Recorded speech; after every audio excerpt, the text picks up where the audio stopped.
She stands in the bathroom alone and tries again to scrub her face. The soap is harsh and bites into her skin, which feels raw already. This is something she does a lot. The whiter the soap, the better. No matter how much she scrubs, her face won't change. Her eyes are dark pools when she wishes for blue or green. She's been programmed to think that she isn't worthy, that she is ugly and dirty and a savage. Her mother was told this, her aunties, her grandmother, her grandmother's grandmother. The attempted eradication of the entire Indigenous population has a lasting impact. No matter how much she plugs her ears, she can still hear the cruel jokes about her people. They are crude and paint a picture of her aunties and uncles and cousins and grandmothers and grandfathers. She's tired of the questions of her origins, the statements that she looks exotic. She wishes if only there were a way she could change, because it's clear to her everyone else won't.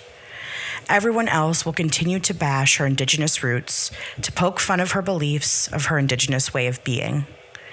If she could change, maybe she'd be safe. Cheyenne Fox wasn't safe. Abigail Andrews, Angel Carlick, Brittany Bearspaw, Annette Holy Whiteman, Morgan Harris, Mercedes Myron. Hundreds of other Indigenous women, girls, Two-Spirit, and gender-diverse people that were killed just because of their ties to Creator. So many sisters stolen. So many sisters discarded like trash. So many broken families due to broken educational systems called residential schools. This isn't a movie. This isn't something far removed from you and your life. This is real life. This is really happening. And this isn't going to stop until all Canadians realize the ongoing responsibility to honor the missing and murdered Indigenous women, girls, and Two-Spirit individuals who have had their lives taken. And it isn't enough to just know these women were taken. There is a call to action, a call to ensure the voices of Indigenous women, men, girls, boys, Two-Spirit, and gender-diverse people facing these human rights crises have their voices uplifted and heard. This rendition was fictional. I hope it drove home how scary it can be just to exist as an Indigenous person. And it isn't just women, but men too, who face violence. May 5th is a day of observance in Canada. It is known as Red Dress Day, and it's a day to honor and bring awareness to this violence. Today's episode of Crime Squad Podcast features the stories of Joanne Ghostkeeper, Karina Wolfe, and Patricia Carpenter. Okay, squad, let's get into today's episode.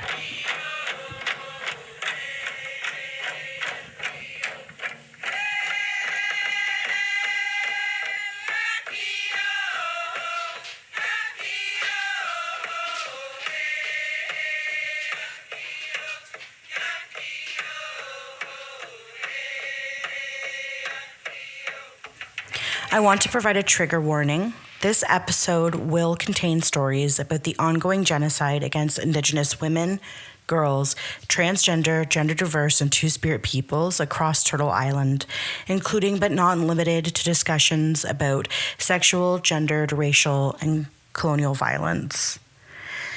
Please take care while listening to this episode, and if you do need mental health supports, the Missing and Murdered Indigenous Women and Girls Crisis Line is available to individuals impacted by this issue, and it's available 24 hours a day, 7 days a week at 1-844-413-6649.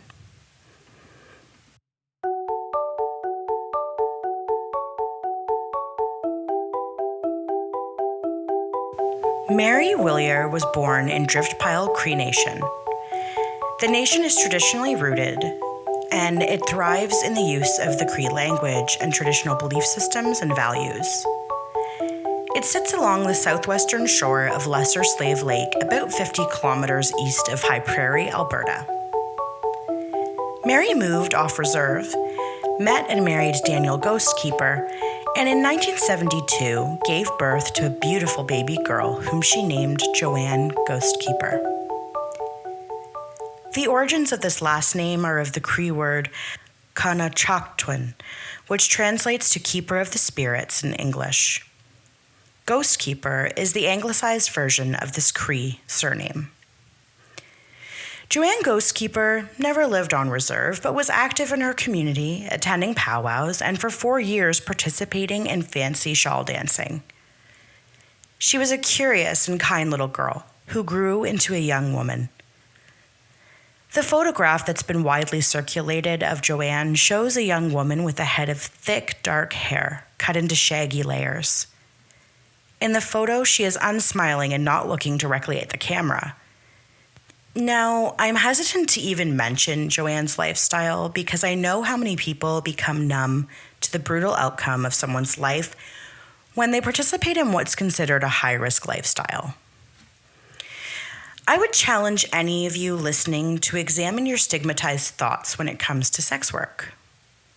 I understand it's considered taboo to many people, but as someone who has never really understood that stigma, I'm not sure I fully understand. Here's my perspective. If a person wants to use their body as a means of gaining income, who am I to judge that person?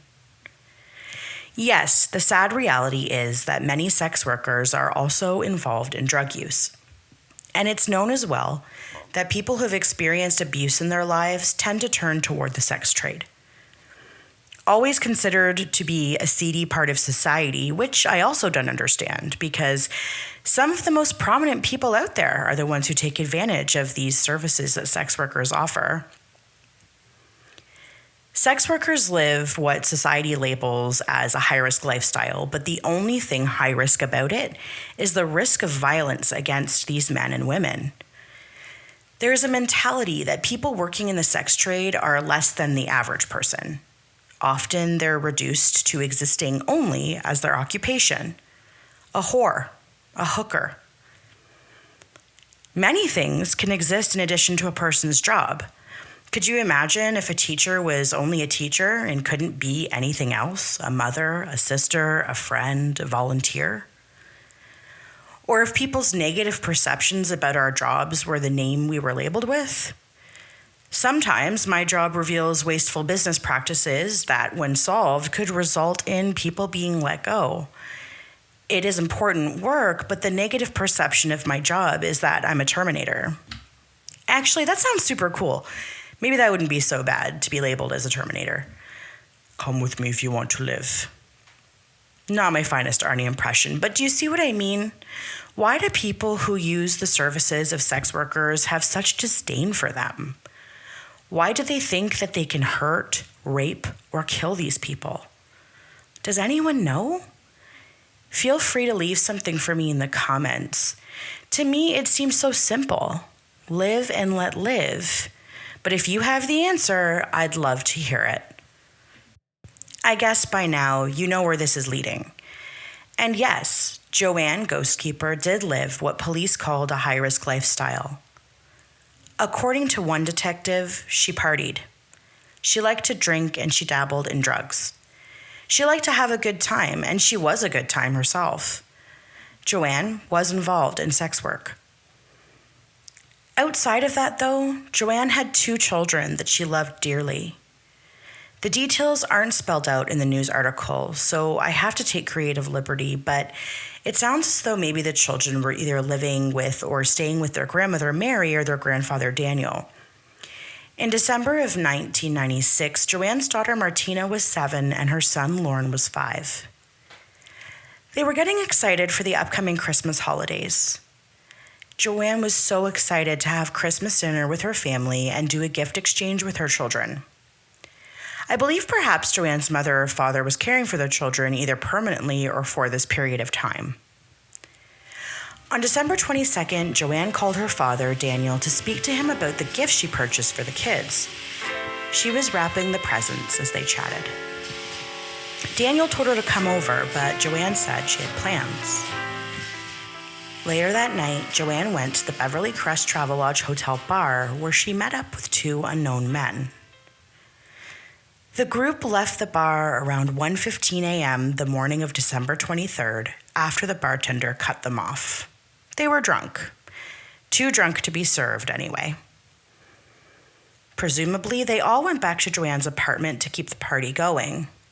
Maybe they were clients, maybe they were acquaintances. Little is known about these two men, and the details have never been publicly released. On Christmas Day, Mary didn't hear from her daughter. The worry set in almost immediately. Joanne would not have missed Christmas morning with her children. She had been so excited to watch them open their gifts. Joanne's mother, Mary, became increasingly worried, and she called Daniel to go check on Joanne. Daniel went to Joanne's apartment and asked security to open the door to her unit. Security then called the police, who arrived and made entry to the apartment. What police discovered in Joanne's apartment was horrific. On December 25th, 1996, at around 5:30 p.m., a time when people should be settling in for dinner with friends or family, 24-year-old Joanne Ghostkeeper was found on the floor, and she was no longer alive. It appeared she had been strangled with a telephone cord. No further information was released about when her life ended. Was it the 23rd? The 24th?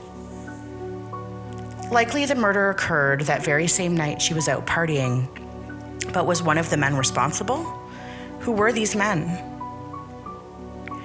Joanne was laid to rest at Driftpile First Nation, a place she never called home, but where her mother Mary was born. Police began an investigation that quickly turned cold. No evidence was released, nothing to indicate the police had viable suspects. Perhaps they had holdback evidence. But the years continued to go by. And even though time passed, the grief did not. Mary had lost her only daughter and her youngest child to a heinous killer.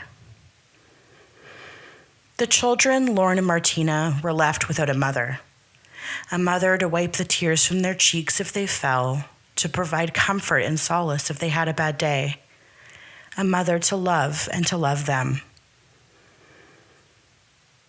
Mary went to Joanne's apartment in early January 1997 to gather her possessions and clear out the apartment unit for the next tenant.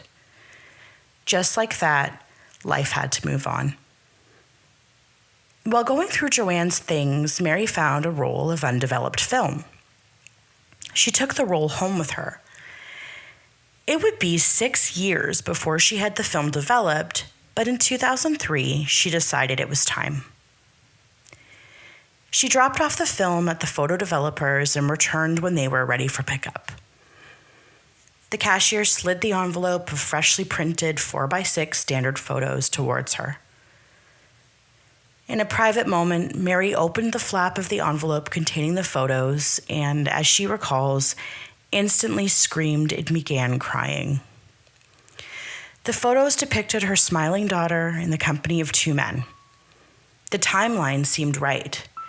The photographs were likely from that same night of partying, December 22nd of 1996. Could these men be responsible for killing Joanne?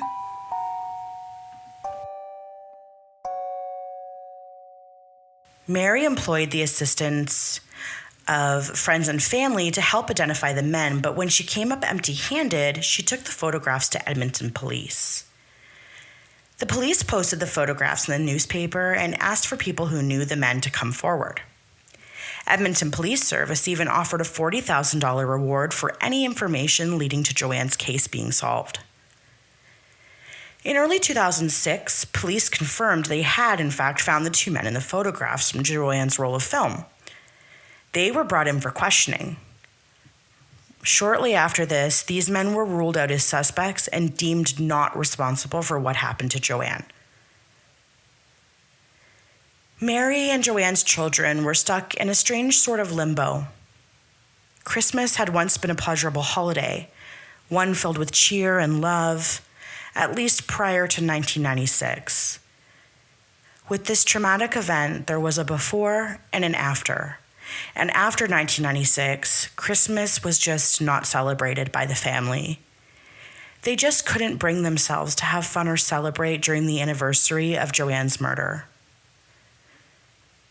In late 2006, Mary caught news of a woman in Slave Lake admitting to people in the community that she knew who killed Joanne.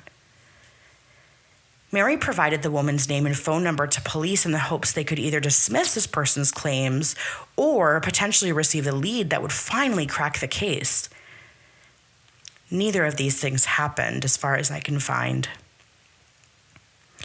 Mary felt completely in the dark. When she inquired with police about Joanne's case, she would be given very basic answers. They'd opened a file. They had a reward on the table. They didn't have any leads. I'm sure she felt completely alone in her quest to find answers about her daughter, a woman who would give her last dollar to someone who needed it. In 2010, Mary and the children moved to Driftpile First Nation, where Joanne had been laid to rest. The years went by, 27 of them to be exact. 27 Christmases without Joanne, without joy or good tidings. Mary said that she and the children would often just go to bed early or sleep all day. They'd light a candle for Joanne, but that was the extent of any kind of Christmas celebration.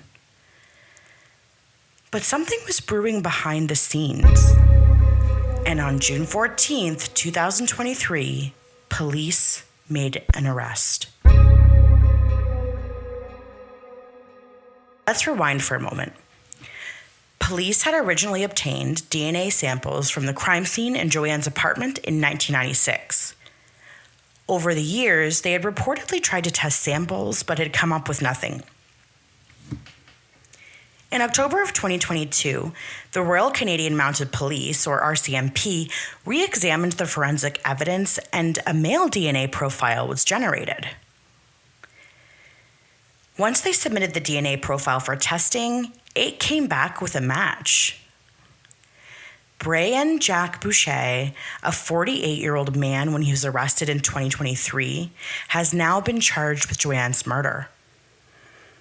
Now, police have not revealed much of anything to date, just that he was charged with first-degree murder, he was known to Joanne, and that apparently police had their suspicions about his involvement, but there was never enough evidence to make an arrest and charge him. He was 22 years old at the time of Joanne's murder. Boucher's DNA has now been entered into the national database and will also be compared against other historic homicides. The latest update I have is an article from 2023 which indicates Boucher has been denied bail. There was supposed to be a preliminary hearing in July of 2024, but I have not yet seen anything published regarding this hearing. Closure is a funny word because it's used a lot in these historic cases that are finally being solved.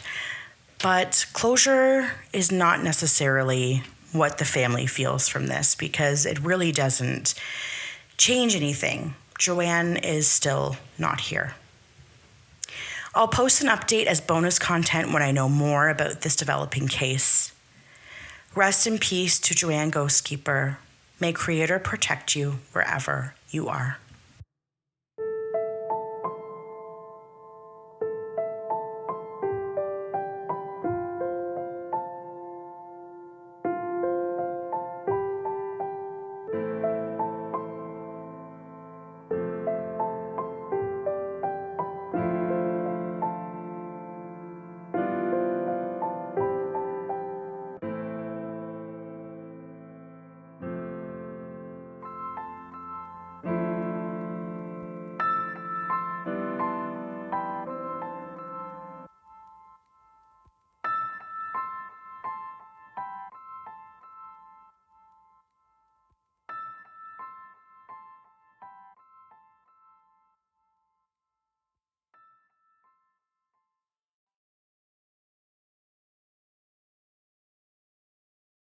If you don't advocate for your missing loved ones, who will? The truth is, police have many cases to work. One presents itself, and if that isn't solved, it's on to the next, and the next, and the next. I'm sure it isn't intentional, because I like to try and believe the best in people, but if someone isn't there to push cases to the forefront of public interest, They really do fall through the cracks. Sharing the stories of missing people wherever possible is imperative to keeping their story alive.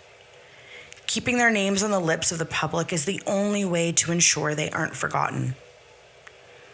This is exactly why myself and many others put out content related to missing people. Karina Wolfe is the kind of mother who didn't allow her daughter's missing person case to slip through the cracks. Carol was a force to be reckoned with from the moment she realized her daughter was missing. Karina Wolfe's unwavering commitment to shining the light on her daughter's name is the very reason this case was solved. This is Karina Wolfe's story. The family resided in Saskatoon, Saskatchewan, and their home community is Muskeg Lake Cree Nation. There is one prominent photograph of Karina that was featured in most, if not all, of the media releases about her. In the photograph, Karina is smiling a closed-lipped smile. Her full lips are pressed together, but the corners are turned up in a small grin. She has high cheekbones, an oval-shaped face, and a button nose. Her eyes are small and almond-shaped, lined in dark black eyeliner. She has a head of gorgeous dark hair, which is tied into a low side ponytail. Karina was beautiful and smart, but like so many others, she fell into struggles with addiction. Before the age of 20, she was struggling with an addiction to crystal meth. I don't know what drove her to try the drug, and I don't know what her life was like prior to trying drugs. We know the statistics, though. Generations of systemic racism and the attempted eradication of Indigenous belief systems has had horrific consequences. Now, if you start doing hard drugs, the first thing you tend to learn is that you need to develop street smarts. It's a very dangerous world out there, especially if you're female. Even more so if you're female and Indigenous. Karina had developed these skills, and she was known to be quite street savvy. Unlike many who struggle with addiction, she kept in close contact with her family. She was a good person. A good kid, really, because 20 to me is still in the realm of childhood, despite being legally an adult at the age of 18. Karina knew the meth was a problem. She was trying to do the right thing and enter recovery.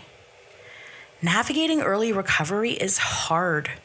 You really need all the support you can get because the chance of relapse is so high. On June 22, 2010, at the age of 20, Karina Wolfe enters herself into a drug treatment facility. By July 1st, she decides she's had enough and she checks herself out. She moves in with her mother, Karina Wolfe, on July 2nd. Carol recalls Karina brought a male with her to do the heavy lifting of moving all her things. She offered an introduction to her mother that identified this man as a friend of her boyfriend.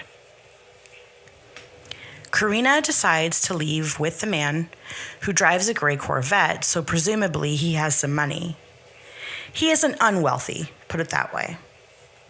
She tells her mother she's going somewhere to shower and then they're going to grab a bite to eat. The last thing she says to Carol, something Carol will always remember, is, "I love you, Mom, and I will be home later." Obviously, without speaking to Carol, I can't tell you how she felt about all of this. But I can tell you, being in the life of someone who is addicted to drugs is very hard. They really do run on their own timeline, with very little regard for anyone else. I'm sure while Carol would have liked Karina to be at home with her to catch up and talk through why she left the treatment facility, she also understood that Karina needed to get out. Maybe she wanted to buy drugs. Maybe she didn't.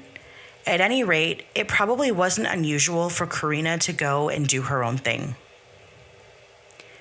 According to investigators, Karina was seen around 6 p.m. Central Standard Time by a family member at the 800 block of Appleby Drive in Saskatoon. She was still in the company of the man with the gray Corvette, who said later that he dropped her off around 20th Avenue and Avenue H. He said he later received a phone call from a payphone in that area, and it was Karina asking him if she could borrow money.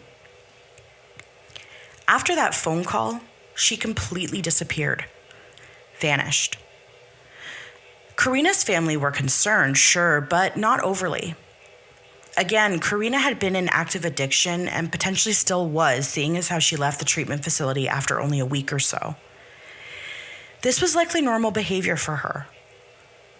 So a few weeks went by before Carol began to actively worry. The tipping point that caused her to finally report Karina as missing was the fact that Karina didn't show to her mother's birthday, which was July 19th, 2010. It was extremely unlike her to not show up and celebrate with her mother. A few days later, Carol called the police to file a missing persons report. All the while, Karina didn't show. The family didn't hear from her. The worry grew. A little over a year later, July 5th of 2011, police revealed they located the driver of the gray Corvette and they have ruled him out of any kind of foul play. Carol could not just sit around and wait for action. She made sure the media and the community knew her daughter was missing. Carol regularly organized rallies and media events, including walks with local residents, to shine the light on Karina's disappearance. Karina's case actually became synonymous with the larger missing and murdered Indigenous women and girls movement.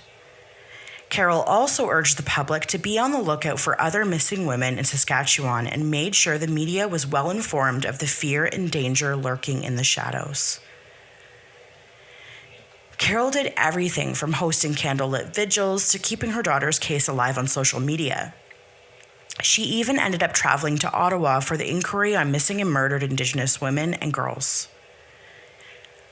On the 4th anniversary of her daughter's disappearance, Carol, who was hearing impaired, had this to say with the help of an interpreter.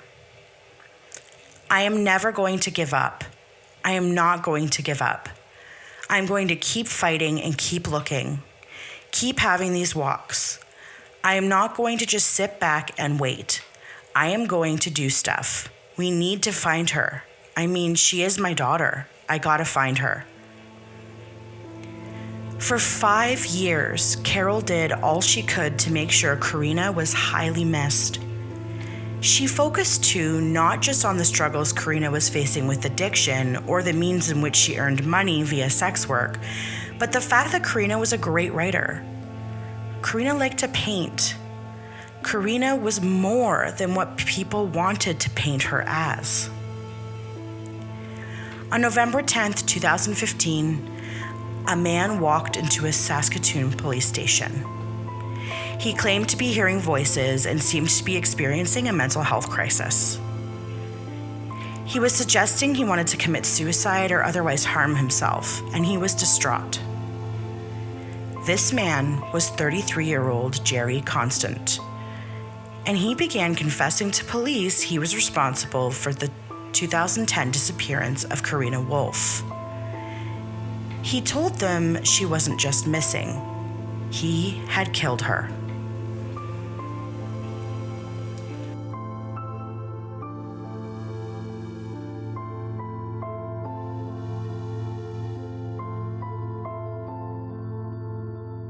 Police had to first determine if there was validity to this story, and so they began asking additional details.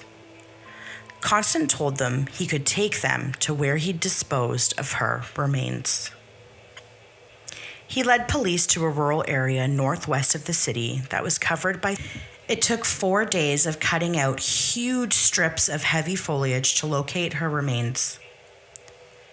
The remains were sent for forensic testing and were later confirmed to be those of Karina Beth Ann Wolfe, whose life ended when she was just 20 years old. Police charged Constant with second-degree murder and indignity to a human body. They ordered a psychiatric assessment. A week later, Constant was deemed fit for trial and appeared briefly in court to answer to the charges in November of 2015. It would take until June 16, 2016 to determine what happened to Karina at the hands of Jerry Constant. He pled guilty to second-degree murder and indignity to a human body. He explained that on the night of July 2nd, 2010, he and his girlfriend had an argument. He stormed away and ended up on the streets looking for sex. It was then he happened upon Karina Wolfe and invited her back to his car to fool around. After they'd had oral sex in the vehicle, he invited Karina back to his apartment. She went willingly. How could she have known what was going to happen? At the apartment, according to Constant, he suddenly felt a rush of rage. There was nothing in particular that set him off, at least nothing he admitted to. He claimed the anger was completely displaced, and he couldn't stop what happened next. He attacked Karina, strangling her until she was no longer alive. When she had uttered her last breath, he knew he needed to do something to take care of the situation. There are varying accounts of what happened from here and the order in which it all occurred, but the one that I believe is closest to the truth is that after he killed Karina, he watched the movie Mr. Brooks. If you haven't seen it and you like psychological thrillers, it's probably right up your alley. I won't do a spoiler alert, but what is relevant here is that the movie's premise is about a serial killer who leads a double life. Kind of an odd movie choice after you've just killed someone. From what I understand as well, Karina's body was in close proximity to where he watched the movie in entirety before he decided to clean her body. He stripped Karina's clothing off her body and bathed her in his bathtub. He then wrapped Karina in a garbage bag. He put her remains in a large plastic storage tub, which he stored in the back of his pickup truck. He then drove to the rural location that happened to be very marshy land. He disposed of her remains here, and there they sat for the next 5 years. This admission was obviously horrifying and heart-wrenching for Karina's family. It certainly wasn't the way they wanted the story to end. Carol delivered an extremely emotional victim impact statement that left many of the people within the courtroom in tears. Through a sign language interpreter, Carol had this to say to Jerry Constant, who was sentenced to life in prison with no chance of parole for 14 years for murdering her daughter. Jerry, what you did shattered my heart, my spirit, my soul. You took my only daughter and you left her like she was garbage. For 5.5 years, I would tell her story, hoping someone would tell me where she was. And what she'd hoped for all that time happened. They would be able to bring Karina home and lay her to rest. Jerry Constant would have been 28 years old at the time of Karina's murder. He already had a violent criminal record, specifically in relation to sexually aggressive behavior. He had previously been convicted for a brutal sexual assault causing bodily harm in 2001. He would have been just 19 years old at the time of that assault. And we don't know his youth criminal record, as those are generally sealed. As an adult, though, he had 26 previous convictions, 7 of which were for violent offenses. The big questions here are, why did Jerry kill Karina? And why, after 5 years, did he confess? We'll probably never know what made Jerry turn on Karina. In his confession, which was long and disorganized, he never quite explained a motive, just that he snapped for whatever reason. And why did he suddenly decide he had to confess? The confession, according to Jerry, was prompted by everything Carol had been doing to keep Karina's name and story out there. He didn't know her name when he picked her up that fateful night, but he certainly knew it when he started seeing posters and reports in the media, all of which were spearheaded by Carol Wolfe, who would not rest until she found her daughter.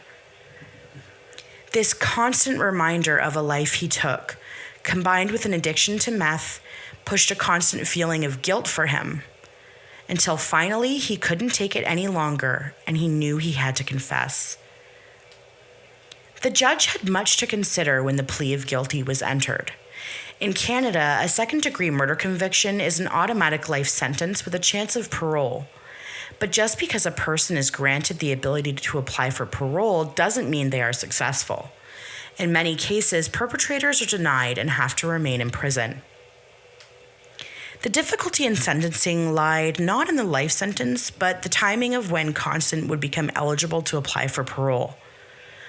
Our criminal code sets a maximum and minimum lengths of time before an offender can apply.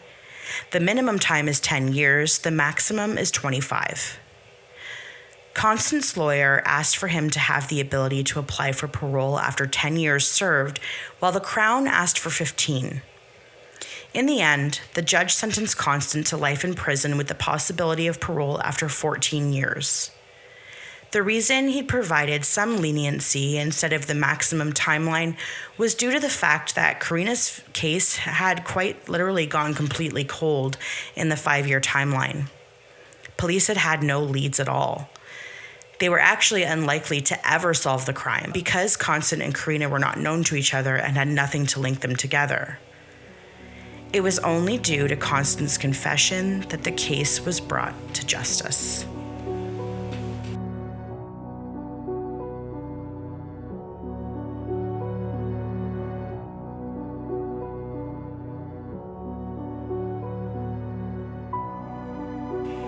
As a parent, you can do all the things society deems right, and still your child may turn out differently than you hoped.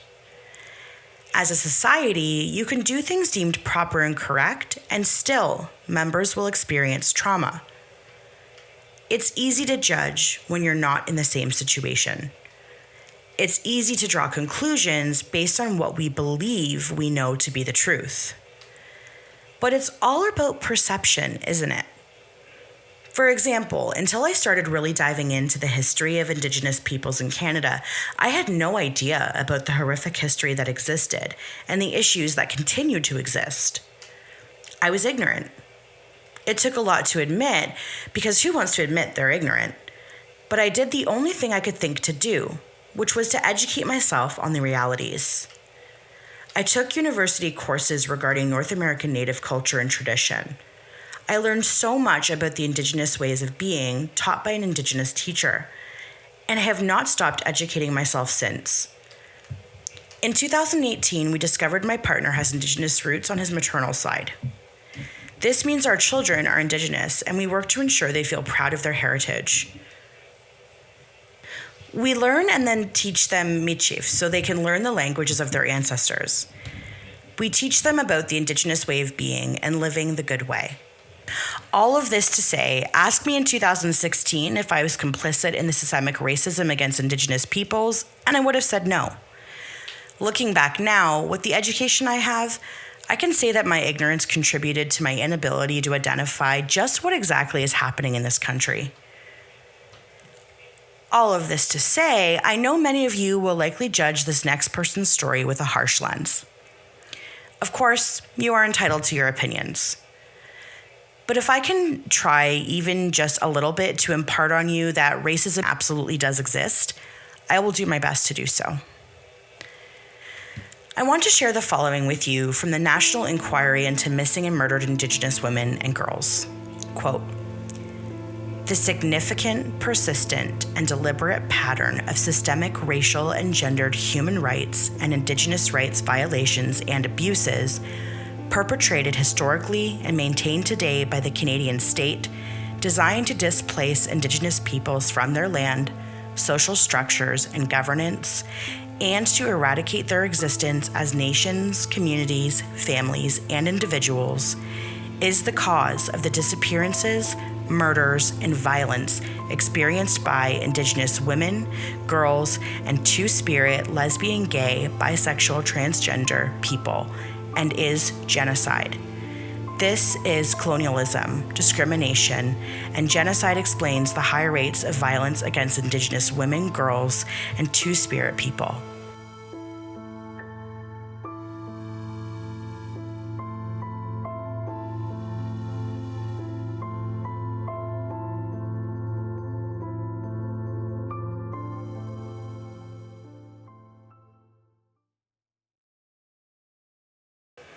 Patricia Carpenter, who went by the name of Trish, was born in October 1978 to Joyce and Patrick Carpenter. She grew into a little girl who loved Cabbage Patch dolls. There's a short documentary about Trish's life on YouTube. It's around 20 minutes in length, and it's very touching. 20 minutes might seem short for a documentary, but in truth, the timing is just right, because there isn't much to cover. This is because Patricia Carpenter's life tragically ended when she was just the age of 14. Joyce recalls her daughter Trish was a very nurturing, maternal child. Her love of taking care of infants started with her Cabbage Patch Kids, and when her brothers were born, it shifted into taking care of them as well. Photographs of Trish over the years from infancy to teenager show a very happy person. In almost every picture, she has a huge grin across her face. Her niece remembers her Auntie Trish as having a very stylish sense of fashion and carrying herself with such confidence. Trish was just naturally cool, and this is something that can't be taught. You either have it or you don't, and Trish definitely did. Trish's little brother James recalls his sister as being very nurturing and loving toward him and their other brother Patrick. Trish watched over the boys and took care of them. James recalls a memory of when he told Trish he was afraid of the dark, and to help him through his fear, she brought him down into their basement, where they sat together before she told him she was going to turn out the lights. When she did, James told her he was scared, but she reassured him there was nothing to be afraid of, and that he was okay. The tone wasn't chastising or impatient, just soothing and caring. She told James to lead the way out of the basement, and without turning on the lights, he walked toward the stairwell and made his way up to the main floor. What she showed him that day was more than just overcoming his fear. She instilled in him a sense of courage, a sense of achievement, and most certainly a feeling of unconditional love. Trish was also an excellent student, achieving a very high grade point average. It was 1992 when Joyce noticed Trish was gaining weight and decided to bluntly ask her if she was pregnant. Immediately, Trish apologized to her mother and admitted she was, in fact, with child. Joyce was stunned. Her baby was having a baby? Trish was just 14 years old. I can imagine the thoughts that would be running through my own head at that point. From who's the father to how are you having sex and so much more. But of course, in the end, none of that would matter. What mattered was the decision that Trish made, which was to keep the pregnancy, and the fact that she wanted to give her child the best life she possibly could. Joyce was there to help support her child and soon-to-be grandchild. And the father of the child wanted to be involved as well, except he couldn't quite be the provider his little family would have needed.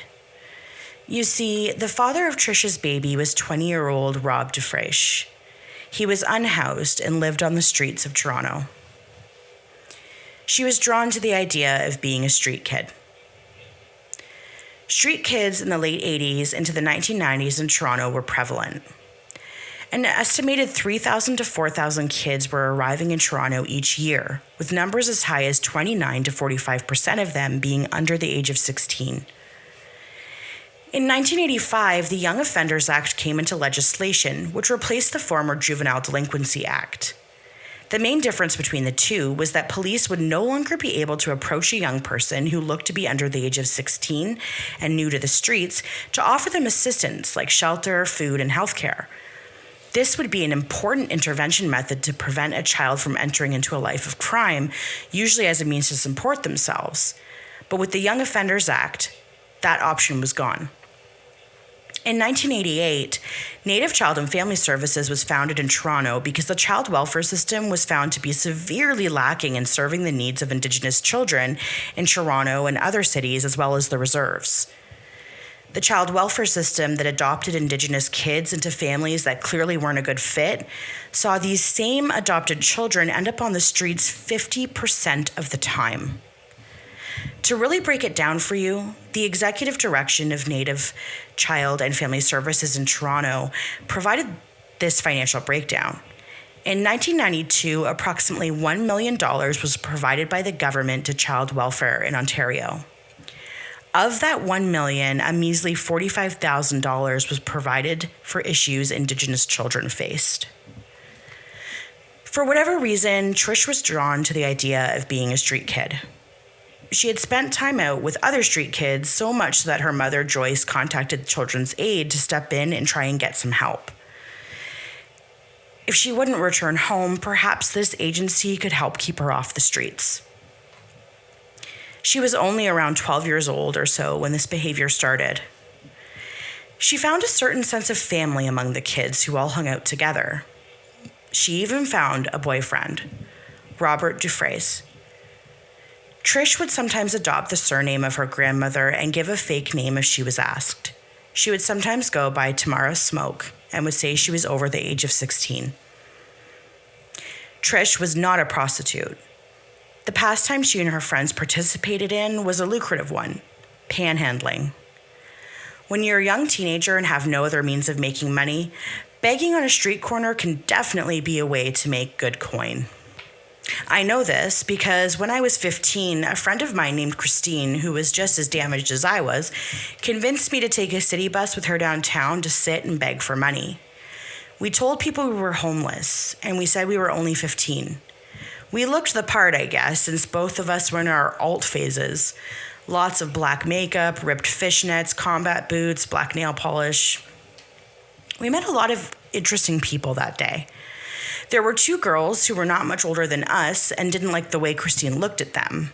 They threatened to kick her ass, but that was when we told them we were homeless and they took pity on us. We weren't homeless. They gave us half a pack of cigarettes and told us they hoped we'd find a place to go. We made a decent amount of money that day. We gained a messenger bag full of snacks from the variety store, a pack of smokes to split between the two of us, and the knowledge that not all people have the best interests of children at heart. One man approached us, and my intuition set off a major alarm. I didn't like the way he looked at us. It was very predatory. He asked us how old we were, and when we said 15, his eyes brightened. He looked rough around the edges, which in and of itself isn't a bad thing because predators don't have a specific blueprint. But it was the way he said that we should meet him in his hotel room in about an hour and that we could stay there with him. He told us to meet him at the Richmond, which if you're from London, you know that place has, we'll say, an interesting reputation. At any rate, it showed me just how vulnerable the unhoused population can be, especially if you're a young girl. Trish and company would spend the day panhandling and then would reward themselves by buying booze and tubes of glue for huffing. The pregnancy, though, changed everything for Trish. She knew it was time to straighten up and fly right, and she wanted to be a good mother to her baby. She moved back home with Joyce, and in July, she gave birth to a beautiful baby boy she named Dakota. She longed for independence, but was happy to have stability with her mother for the time being. Trish took to mothering her new bundle of joy just like she did her Cabbage Patch Kids and younger brothers. She was completely in love with Dakota and was attentive to his needs. She even began attending a young unwed mother's support group called Jessie's Place. She hadn't quite eliminated the partying or hanging out on the streets, but she was trying to wind it all down. On the afternoon of September 24th, 1992, Trish said goodbye to Joyce. "I love you, Mom. I'll see you tonight." With that, she left to meet her boyfriend, Robert. The pair had decided to spend the day on the streets.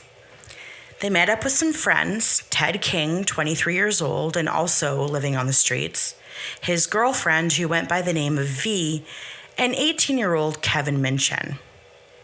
The group started by downing 2 bottles of wine and decided to start panhandling for more cash.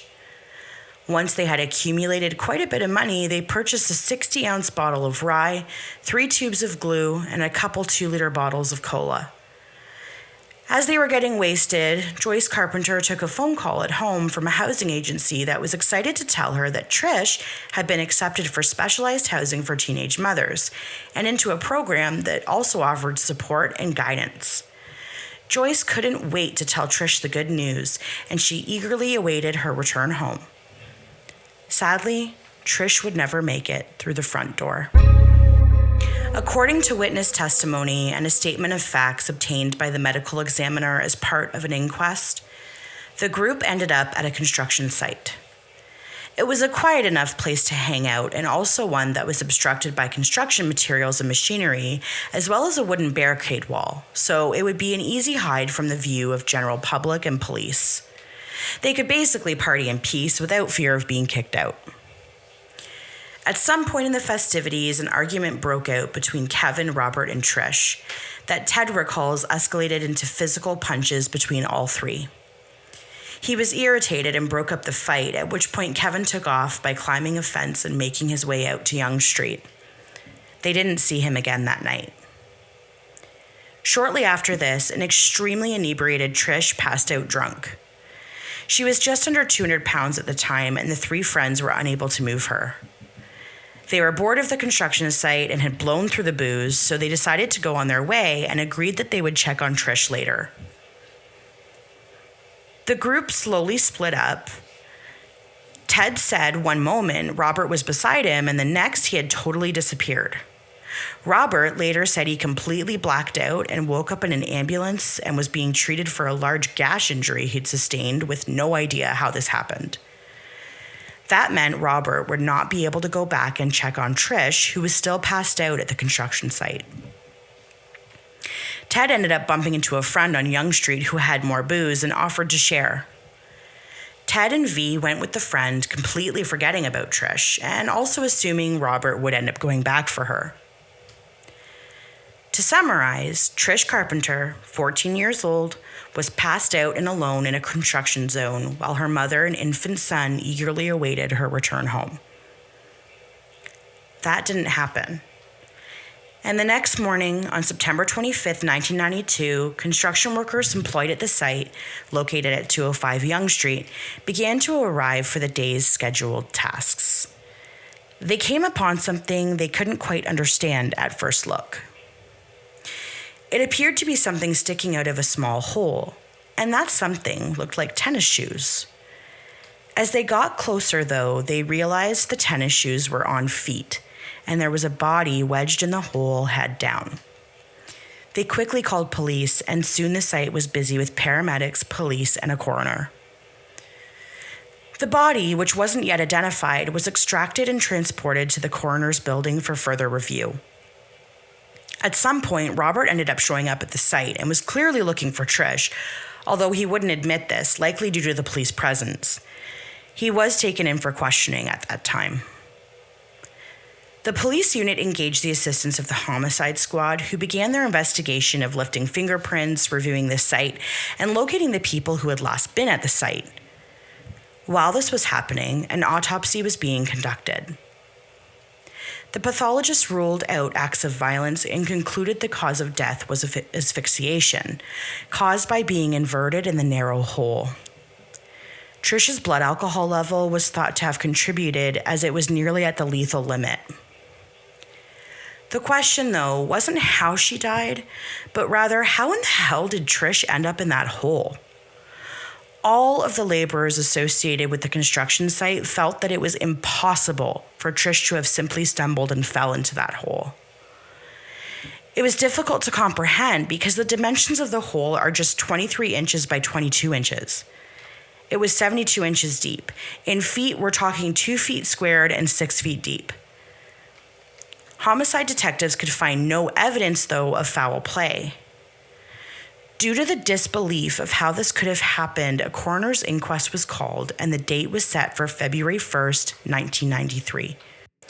Meanwhile, Trish's friends and family were shocked that she was no longer alive, that she'd no longer be able to breastfeed her new son, that she'd never be there to watch him grow up.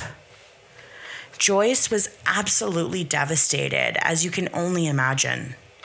She had done everything she could to dissuade her daughter from hanging out on the streets. She had tried to use all the right resources, such as contacting youth services, children's aid, and so on. She was unsuccessful in the end and could only warn Trish to be careful.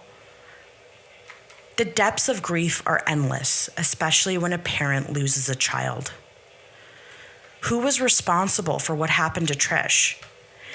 If the laborers said there was no way she'd be able to simply fall in that hole, but homicide said there was no evidence of foul play, what happened?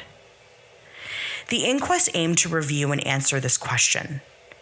At its conclusion, the jury concluded that Patricia Trish Carpenter's death was suspicious. In terms of homicide, there was unfortunately insufficient evidence to make this conclusion. When a coroner's inquest is called, the manner and cause of death is reviewed, as well as a review of the circumstances in order to make sure recommendations are made to prevent this kind of death in the future. The jury made a number of recommendations based on evidence presented by a number of police officers, crime scene investigators, social service workers, and construction workers. Interestingly, in the coroner's inquest report, there is mention of Trish having either fallen or been placed in the hole. Workplace safety standards were addressed and recommendations were made to enhance regulations pertaining not just to workers, but also the general public. The reason there wasn't any safety measures taken for the hole itself is because workers truly did not believe that anyone would be able to fall into it. They had no concerns there. There is no resolution to this case. We only know what we know, and that is that Trish Carpenter somehow ended up in a small hole at a construction site where she and her friends had been drinking. She was not dead before she ended up in the hole, so it was the primary cause of death. The reality, of course, is that even though there is no explanation regarding how Trish ended up in the hole, the fact of the matter is, regardless if it was homicide or a terrible, terrible accident, Trish lost her life that night. A mother lost a daughter. Brothers lost their sister. A son lost his mother. Today, Trish's story is part of an exhibit and online experience co-created by the families of missing and murdered Indigenous women. It began as a way to commemorate those whose lives have been lost or taken and challenge Canadians to realize the injustice of the national tragedy that is MMIWG2S+. It is called Shades of Our Sisters. You can access content at shadesofursisters.com, and there are video series on YouTube. Joyce wants to ensure Patricia is remembered not as she died, but how she lived, and that she was a person who had a story and the love of family and friends. The question for me remains, though, was this an accident or something more? What do you think?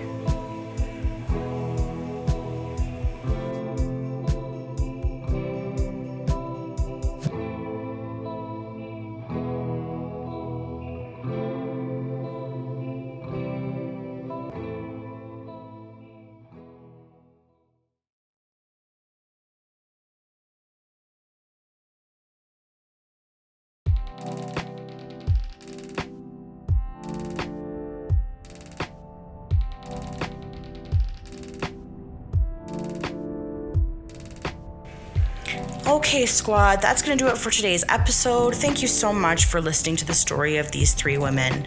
There are so many more stories out there, and so I encourage you to do your own research if you can, and to look into the calls for justice that the Inquiry of the Missing and Murdered Indigenous Women's movement has come up with.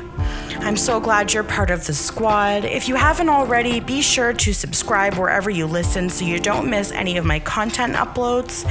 I try to upload one case at least once per month and bonus content wherever possible. Stay tuned for future episodes, and remember, stay safe and be kind to each other.